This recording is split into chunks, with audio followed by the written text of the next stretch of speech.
मित्रों, आप सब कैसे हैं। माता कामाख्या की कृपा से आप सब अच्छे होंगे, घर पे सब कुशल मंगल होगा। मित्रों, आप सभी का इस यूट्यूब चैनल पर बहुत बहुत स्वागत है, हृदय से अभिनंदन है। मित्रों, आज का यह ज्योतिष कार्यक्रम आपके लिए बहुत ही खास, बहुत विशेष और बहुत ही महत्वपूर्ण है। मित्रों, आपकी कुंडली में पितृदोष बना हुआ है, जिसके कारण से आपके जीवन में कई सारी परेशानियां चल रही है और आप बहुत समय से बहुत ही अधिक परेशान हैं। मित्रों, आज इस ज्योतिष कार्यक्रम के माध्यम से हम आपको उन सभी परेशानियों का समाधान बताएंगे और आपके जीवन काल में कौन कौन सी परेशानियां चल रही है उन सभी को अवगत कराएंगे। तो मित्रों, आज का यह कार्यक्रम आप पूरा अवश्य देखिएगा और समझिएगा। मित्रों, जो इस चैनल पर नए आए हैं या जो चैनल को सब्सक्राइब नहीं किए हैं, वह माता कामाख्या के नाम लेकर पूरे भक्ति भाव के साथ आप इस चैनल को अवश्य सब्सक्राइब कर लें। मित्रों, यह कोई साधारण बटन नहीं है, यह माता कामाख्या की चरण है। अगर आप इसे छूकर चैनल को सब्सक्राइब करते हैं तो माता कामाख्या की साक्षात दर्शन होगी और आपके जीवन की जो भी परेशानियां हैं वह माता रानी हरण कर लेगी। तो मित्रों, चलिए कार्यक्रम को शुरू करते हैं। इनसे पहले आज जिसका जन्मदिन या शादी का सालगिरह है, उनको माता कामाख्या की ओर से ढेर सारी शुभकामनाएं और उनके जीवन की सभी परेशानियों को माता कामाख्या अपने चरण में हर ले। तो मित्रों, आज का यह कार्यक्रम आप अवश्य पूरा सुनिएगा और अगर कोई भी भाई बहन, माता पिता अगर पुराने समय से भूत प्रेत, जादू टोना टोटका या अपने दुश्मनों से परेशान हैं तो आप दिए गए नंबर पे अपना नाम, गोत्र और स्थान अवश्य लिखकर मैसेज करें। मित्रों, आपके नाम, गोत्र और स्थान उच्चारण के साथ आपके नाम की हवन की जाएगी और आपके जीवन की सभी परेशानियों को समाप्त कर दी जाएगी। आपके जीवन काल में अगर कोई प्रेत बाधा आपको परेशान कर रही है, कोई दुश्मन परेशान कर रहा है या कोई बड़ी मुसीबत से आप गुजर रहे हैं तो अपना नाम, गोत्र और स्थान अवश्य मैसेज करें। मित्रों, चैनल को सब्सक्राइब किए बिना मत जाइएगा और चैनल को लाइक अवश्य करिएगा मित्रों, और कमेंट में पूरे भक्ति भाव के साथ माता कामाख्या के नाम अवश्य लिखिएगा। मित्रों, ना जाने आप कितने समय व्यर्थ कर देते हैं, बस सिर्फ 5 मिनट का समय निकालकर आप इस कार्यक्रम को देखना है और समझना है और कमेंट में सच्चे दिल से, पूरे भक्ति भाव से, श्रद्धा पूर्वक आप कमेंट में जय माता कामाख्या अवश्य लिखें।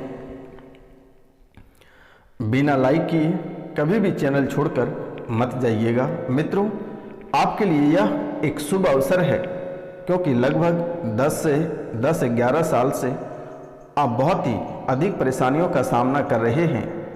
न जाने कई सारे दरबार होकर आए हैं, लेकिन किसी भी प्रकार का राहत आपको नहीं मिला।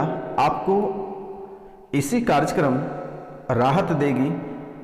यह कार्यक्रम माता कामाख्या और काल भैरव के दरबार में सिद्धि के बाद ही आपके सामने प्रस्तुत की जाती है। यह एक शक्तिशाली कार्यक्रम है। अगर आप इस कार्यक्रम को घर पर चलाकर छोड़ देते हैं तो आपके जीवन से सभी नकारात्मक ऊर्जा बाहर चली जाएगी और जीवन में खुशियां लौट कर आएगी। जैसे कि मित्रों, आप बहुत सारे परिस्थितियों से गुजर रहे हैं, बहुत सारी दुर्घटना से आप गुजर रहे हैं, दिन प्रतिदिन अपने परिवार से एक एक वस्तु या एक सदस्य खो रहे हैं। तो मित्रों, आज उनका खास उपाय भी बताएंगे। आप कार्यक्रम के अंत तक बने रहिएगा। मित्रों, मनुष्य के कर्मों का फल मनुष्य को जीवन में तो मिलता ही है। मनुष्य के कर्मों का फल मनुष्य के जीवन में मिलता तो है, परंतु मनुष्य के मृत्यु के बाद भी उनके कर्मों का फल उन्हें प्राप्त होता है। मित्रों, जीवित रहते भी उन्हें अपने कर्मों का फल प्राप्त होता है, लेकिन मनुष्य सोचते हैं कि मर जाएंगे तो अच्छा होगा, लेकिन वहाँ भी आपको अपने कर्मों का फल भुगतना पड़ेगा।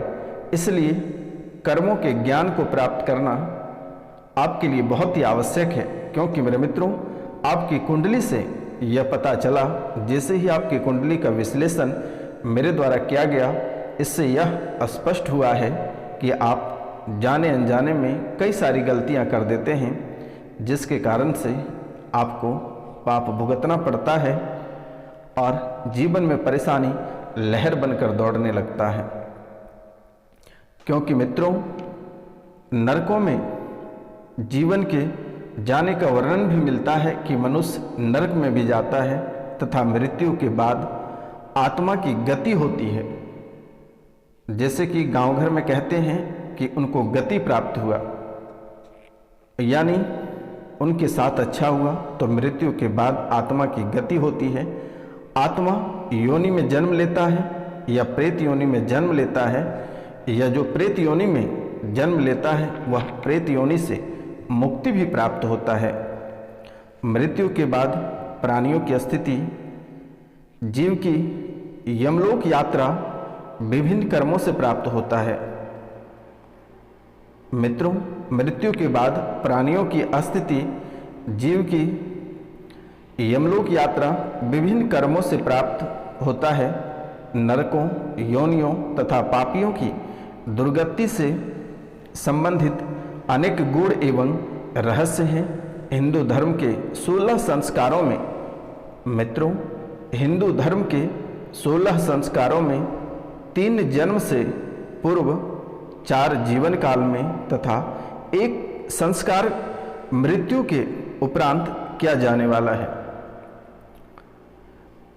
मित्रों, हमारे हिंदू धर्म में 16 संस्कारों में 3 जन्म से पूर्व, 4 जीवन काल में तथा 1 संस्कार मृत्यु के उपरांत किया जाने वाला अंतिम अर्थात अंत्येष्टि कर्म है, जिसका संबंध दाह संस्कार व अन्य अनुष्ठान से है, जो कि एक बहुत ही अद्भुत है। मृत्यु से 12 दिनों तक मृतक की आत्मा अपने घर या अपने आवास या सगे संबंधियों के आसपास ही रहती है। मृतक की आत्मा अंत्येष्टि कर्म का संचालन कर रहे पुरोहित के शरीर में भी देव के रूप में प्रवेश करती है। मित्रों, जो पंडित क्रियाक्रम या कार्यक्रम कराता है, उसके भी शरीर में देव के रूप में वह प्रवेश कर जाती है। कुंडली में पितृदोष आपका बना हुआ है, जिसके कारण से कई सारे समस्याओं से आप जूझ रहे हैं। कुंडली में पितृदोष उपस्थित है और आप इन्हीं के वजह से आप परेशानियों से जूझ रहे हैं। आपको ढेर सारी परेशानियों से जूझना पड़ रहा है। व्यक्ति की मृत्यु के बाद उनका अंतिम संस्कार विधि विधान से नहीं हो पाने के कारण से पितृदोष बनता है, या असामयिक मृत्यु हो जाने से, अकाल मृत्यु होने से, दुर्घटनावश मृत्यु होने से, या फिर माता पिता की देखभाल सही से ना करना, जब भी जीवित रहते हैं उनको अगर आप सताते हैं, भोजन पानी समय पे नहीं देते हैं, या किन्हीं के बातों में आकर माता पिता को घर से बाहर कर देते हैं, माता पिता के साथ दुर्गति होता है, उनके भी कारण से पितृदोष बनता है। तो मित्रों, उस व्यक्ति से जुड़े परिवार को पितृदोष का सामना करना पड़ता है, और यह सिर्फ इसी पीढ़ी में नहीं बल्कि पीढ़ी दर पीढ़ी यह चलता रहता है। पितृदोष के कारण आपके व्यापार या नौकरी में नुकसान हो रहा है, शादी में रुकावट आ रही है, शादी के बाद तलाक की स्थिति बन रही है, दंपति अनेक उपाय करने के बाद भी संतान की सुख प्राप्त नहीं हो पा रही है, जो कि बहुत ही गंभीर विषय है। जन्म लेने के बाद बच्चा मंदबुद्धि पैदा होना, बच्चा विकलांग हो जाना, पैदा होते ही मर जाना, यानी अगर बच्चा जन्म लेता है तो वह मंदबुद्धि हो जाएगा या फिर विकलांग हो जाएगा या फिर पैदा होते ही मर जाता है। घर परिवार में हमेशा कलह और कलेश का सामना करना पड़ता है। छोटी छोटी बातों पर बहस हो जाना, बात बात पर चिढ़ जाना, दंगा फसाद हो जाना, घर में मौजूद सदस्य अचानक बीमार पड़ जाते हैं, दुर्घटनाओं का आपको सामना करना पड़ रहा है।